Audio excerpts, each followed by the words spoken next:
Okay, welcome back. Today we're going to be making, actually not we're, I'm going to be making some curry chicken. So I'm going to show you how I do it. So I have some chicken quarters. I'm going to cut this here. I'm going to take off the skin. Just pull it back like that.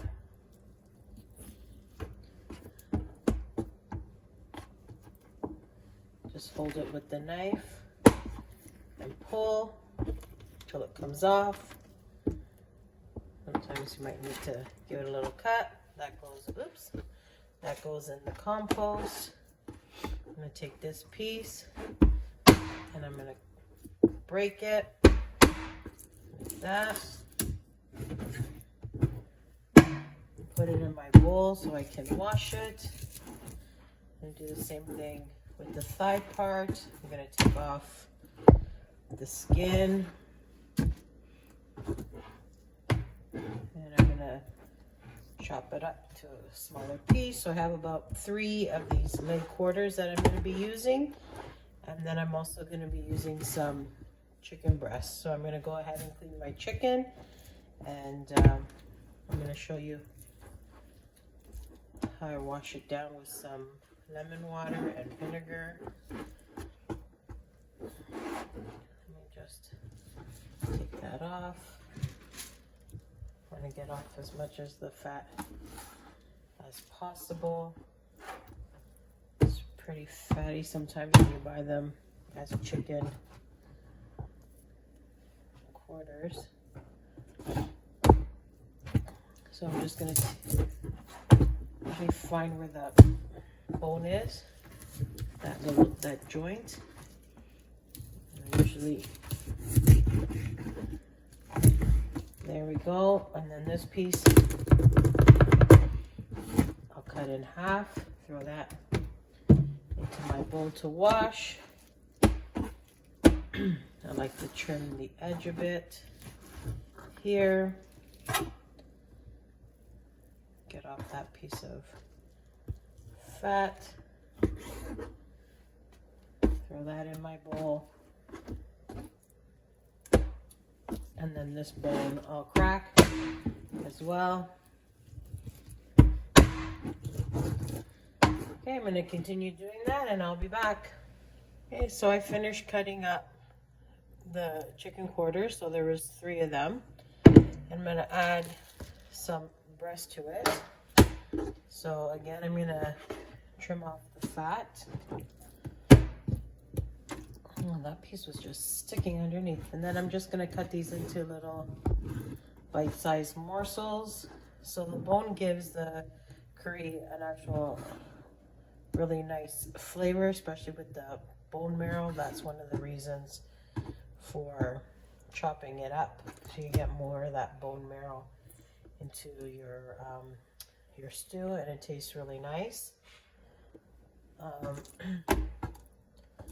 You can go ahead and leave your chicken whole if you don't want to chop it up. I've done that as well before. You can use skinless, boneless thighs. That also works. I've done that before. But today I'm just going to be mixing my chicken breast with my quarters. So again, I'm just chopping up the breast nice and small. And then I'm going to be washing it all down. So let me just finish doing this. And then I'm going to show you how I wash it down. Okay, as you can see, I have my chicken in some nice cold water. I'm going to add some white vinegar into the water. And I'm going to squeeze some lemon and put the peel and all in there. And I wash this lemon before I cut it up. And I'm just going to let it soak for a little bit. Give it a nice little stir, let it soak, and then I'll be rinsing that out. Okay, so I finished rinsing out the chicken. And to this, I'm going to add my salt.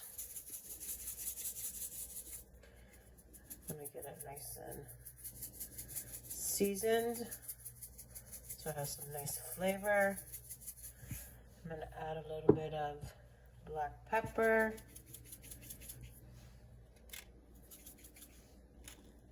They're not coming out.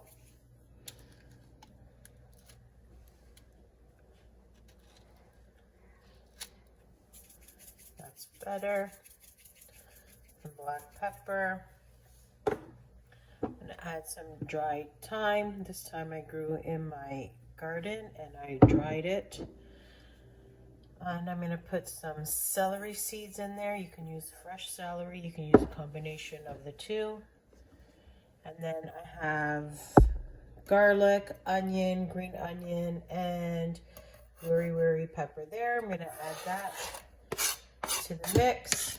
Get it all in there. And then with my hand, I'm just going to make sure that this is all nicely combined. And I'm just going to give it a nice... My hands are clean. I just finished washing them. If you know me, you know I like to handle my stuff with my hands as opposed to using a spoon. You just really get in there, massage the meat. You can always put on a glove if you wish. I just like to do everything old school.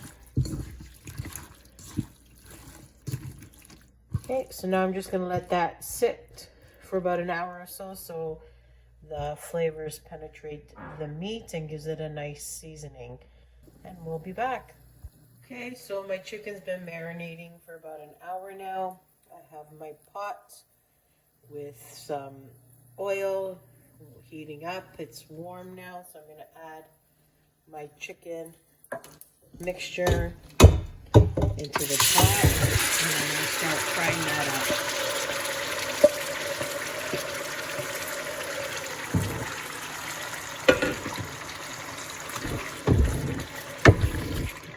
Get that all nicely fried up. Okay, so my chicken has been frying up for a bit. It's getting nice and golden. You can see some of it is kind of even shredding, so it's nice and tender. So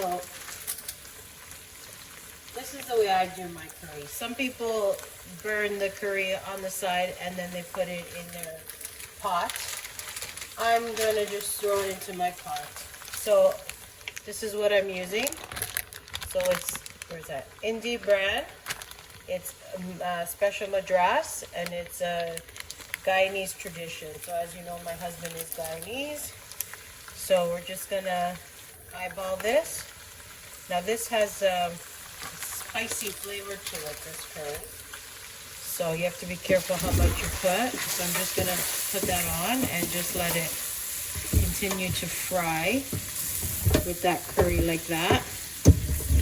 Just get it all nice and mixed up. That way I know it's all nicely seasoned with the curry powder.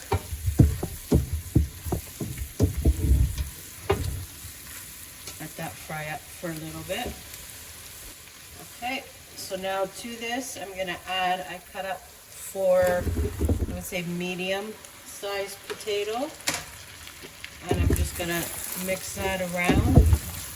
That way the potato gets some of that nice flavor too. See if I need to add a little bit more curry powder. And I think I am. I know my husband might give me some shit later, but I like it spicy. And mix that in. Turn my pot down too. There we go. Now to this mixture, I'm going to add just some water. I just put it in the kettle so it's easier. And I'm just going to cover it.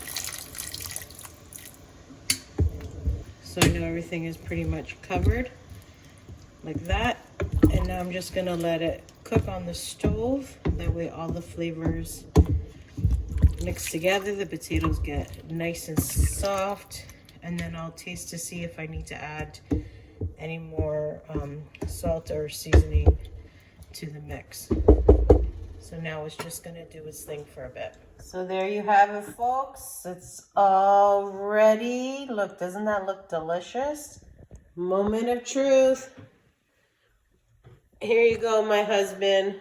Thank you. Just gonna use some roti. I did not make that. I bought it. I get it from a Trini place in Toronto. It's hard to pick up. Oh, it's hard to pick up. First critique.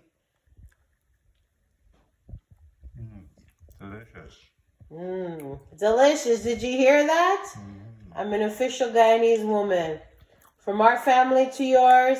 Love you. See you next time.